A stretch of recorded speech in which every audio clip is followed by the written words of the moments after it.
Quick question, be honest. If more money fixed everything, why do people who make a lot of money still stress about money?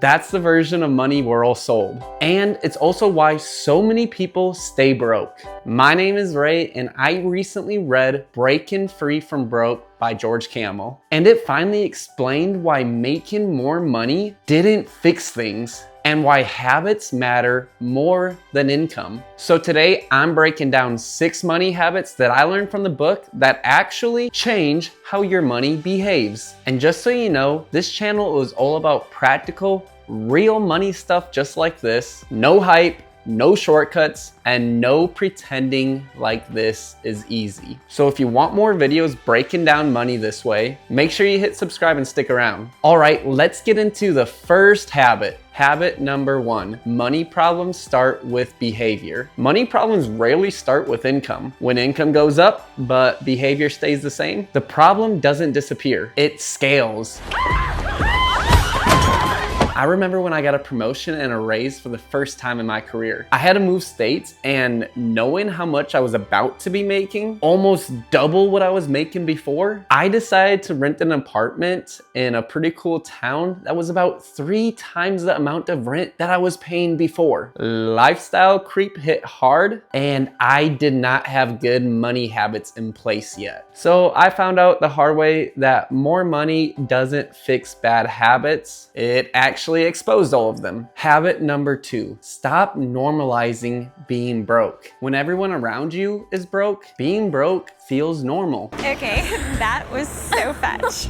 Just because something is fetch doesn't mean we all need to do it. Look around. When I see a nice car at the stoplight, I don't think to myself, oh my goodness, I wish I had that car. All I can think now is, I wonder how much that car note is. Over 60% of Americans live paycheck to paycheck. Like I said before, I'm on this journey with y'all. I'm almost embarrassed to say this, but it was this year at the age of 28 when my net worth finally became positive. I had so much debt that was weighing me down, and I still kept spending. I was normal, broke.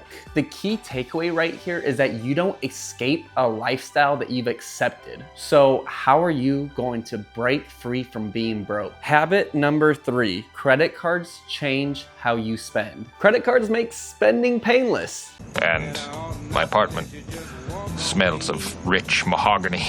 I get it. It feels so good to spend money. Endorphins are released, short-term happiness is gained, and I want you to be able to spend money. I just don't want you to spend it on credit cards or monthly payments. People spend 12 to 18% more when spending on credit cards. There was countless times when I was influenced by others to want to spend money on credit cards or monthly payments that I didn't have. I remember asking a friend, dang dude, how much was that PC? He told me it was $500 per payment, and that's where I was confused. So I asked him, how much was it though? And then he told me, oh, it was $2,000 total, but that he got to pay that off over 6 months, so it wasn't really that bad. Man, when I heard that, that was temptation at its highest for me. I wanted a new PC, and to be honest, I actually used a credit card for just over 2 years. I had one of the Amazon credit cards, and I specifically only used it on my Amazon purchases. I thought I was beating the system with the points.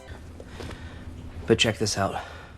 Honestly, I feel like I was just gambling my financial future. I believe that debt creates the illusion that you can afford a lifestyle that you can't. Habit number 4, a budget creates clarity. A budget does not restrict you, it gives you clarity. You ever wake up on a Sunday morning after going out 2 nights in a row? Then you look at your bank account and have that embarrassing moment of shame and guilt. I have too, and I want to take that shame and guilt off of you right now. If you're watching this video right now, you're already making the right steps. So I haven't always used a budget, but I do now, and I'm doing my best to stick to it as tight as I can. The hardest thing for me was looking back at my last 2 months of expenses. I don't remember what the dollar amount of going out to eat was, but I know it was astronomical, and I felt so much guilt and shame. On top of that, the first budget I made wasn't any good. What it did do was give me the groundwork work to prove to myself that I could take control of my money. And if you don't control your money, it will control you. Habit number 5, savings changes how you react. Emergencies are inevitable. I am inevitable. We all have emergencies that come up. Whether it's a pet who ate something that it shouldn't have, your car broke down, or you live in Texas and it's the middle of the summer and your AC goes out. Just because an emergency happens does not excuse you to put it on payments or credit. 40% of Americans can't cover a $400 emergency. When I first heard this stat, it scared the living daylight out of me. Right at that moment, I put $1,000 into my emergency fund and vowed to never touch it unless there was an actual emergency like a house fire.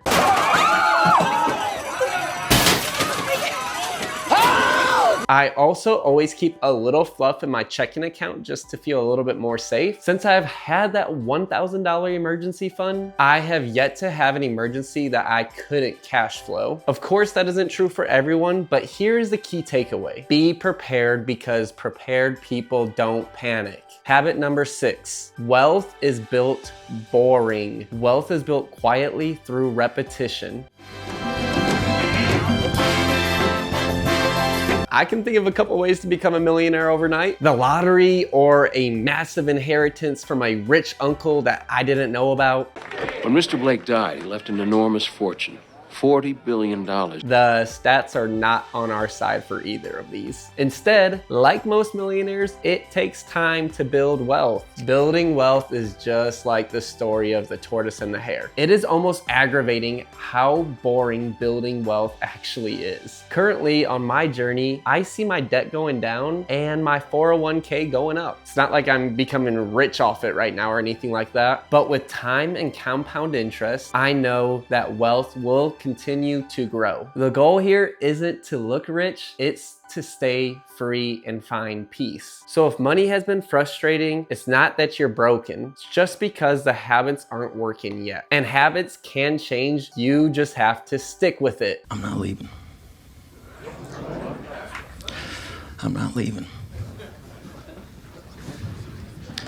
So I am here to encourage you to continue pushing through. One day at a time, one remove from shopping cart at a time, one habit at a time. If you enjoy this video, make sure you leave it a thumbs up and subscribe for more content. I will see you on the next one. Later.